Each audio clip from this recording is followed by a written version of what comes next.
Welcome to the Methodcast, the podcast where we break down the methods that help people transform their lives without struggle, without willpower, and without looking back. Today, we're diving into something that millions of people are stuck in, often without even realizing it: the porn trap. But here's the crazy part: the trap isn't real, it's an illusion. And once you see it for what it is, you can walk away from it effortlessly. So let's start at the beginning. How does someone even get trapped in the first place? Because no one, and I mean no one, starts watching porn thinking, this is going to mess up my brain. Nobody clicks on their first video thinking, this will make me feel empty, lonely, or addicted. It always starts innocently. Maybe you were just curious. Maybe you were bored. Maybe you just wanted a little excitement. And the first few times, it feels harmless. No big deal.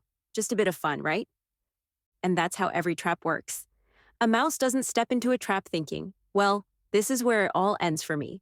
It just sees something that looks good, takes a bite, and bam, the door slams shut. That's exactly what happens with porn. The first time, it feels like a choice. The second time, still a choice. But by the time you find yourself coming back to it automatically, when it's not even a conscious decision anymore, you're already caught. But what actually reinforces the trap? It's not just the porn itself, it's brain chemistry.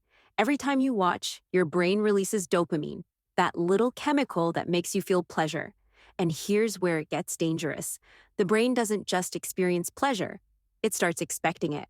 The more you watch, the more your brain adapts, and the more dopamine it needs to feel that same level of excitement. Over time, your normal dopamine levels drop, which means everyday life starts to feel dull.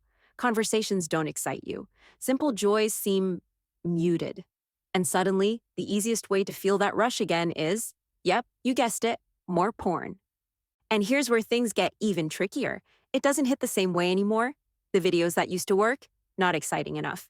So you start seeking novelty, new categories, more extreme content, stuff you never thought you'd be watching.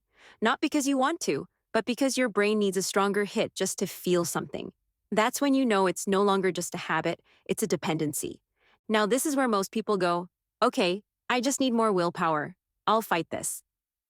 But that's like trying to hold your breath forever. It's just not sustainable. And that's where Easy Peasy flips everything upside down. See, the traditional approach tells you to resist, to fight cravings, to discipline yourself. But here's the truth. You don't need willpower to escape a trap that isn't real. The bars aren't locked. The only thing keeping you inside is the belief that you need what's on the other side. Think about a monkey trap. This is a real technique hunters use. They take a small cage, put a piece of fruit inside, and the monkey reaches in, grabs the fruit, but now its fist is too big to pull back out. And here's the thing. The monkey isn't actually trapped. The cage isn't holding it. It could be free in an instant if it just let go, but it won't. It holds on, convinced it needs the fruit more than it needs freedom. That's the porn trap. You're free the moment you decide you are. The moment you stop believing that porn is giving you anything. The moment you realize that you're not actually losing anything when you quit. That's the mental shift that breaks the trap. But why is it so hard to see? Because of brainwashing. Society normalizes porn. People say, oh, it's healthy. Everybody does it. It's better than cheating. And we believe it. We believe that quitting means depriving ourselves, that watching is harmless. But if it's so harmless, why do so many people feel addicted? Why do so many people feel numb, disconnected, anxious? Why is erectile dysfunction becoming more common in younger and younger men? Yet the brainwashing keeps people stuck. It tells them that porn isn't the problem, that their guilt is, that their beliefs are outdated, that they just need to be more open-minded. But here's the truth. It's a scam. Just like the tobacco industry spent years convincing people that smoking was harmless, the porn industry wants you hooked. They don't care if it ruins your confidence, your mental health, your relationships. They just want you to keep clicking. So how do people get trapped? By believing the lie. By thinking porn is a pleasure, when really, it's just a dopamine roller coaster that always crashes. It starts as a way to escape boredom, loneliness, or stress, but it ends up making those feelings worse. And the cycle repeats. Watch, regret, feel worse, watch again. But here's the real question. If porn makes people feel worse, why do they keep coming back? Because they think quitting is even worse. That's the final lock on the cage. The belief that quitting will be miserable, that life will be boring, that they'll struggle forever. And this is where Easy Peasy delivers the knockout punch. Quitting isn't hard. What's hard is staying trapped. The withdrawal people fear, it's just the absence of an illusion. The urge to watch isn't a real physical need. It's just a conditioned response that disappears the moment you realize you don't need it. Think of a house of cards. When you see it standing, it looks solid, real. But take away one key card and the whole thing collapses. That's the porn trap.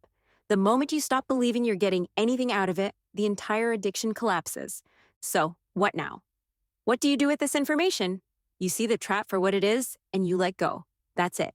No fighting, no struggling, no trying to stay strong. You just stop wanting it. And the moment you stop wanting it, it's gone. That's what makes Easy Peasy so different from every other method. It doesn't teach you how to resist urges. It removes the urges completely, because once you truly understand that porn never gave you anything in the first place, there's nothing left to resist.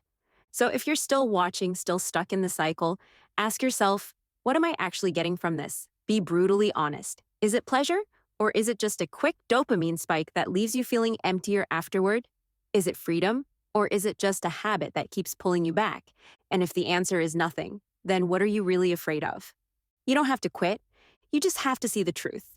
Because once you do, quitting isn't a struggle. It's a relief. That's it for today's episode of the Methodcast. If this resonated with you, don't just think about it, act on it. Because freedom isn't in the future. It's right now, waiting for you to claim it. And if you know someone who needs to hear this, send it their way. Because sometimes the only thing standing between someone and freedom is a shift in perspective. I hope this conversation has given you some clarity and encouragement. If you found it helpful, share it with someone who might need it. Remember, freedom is closer than you think. Until next time, take care, stay hopeful, and keep moving forward toward the life you deserve.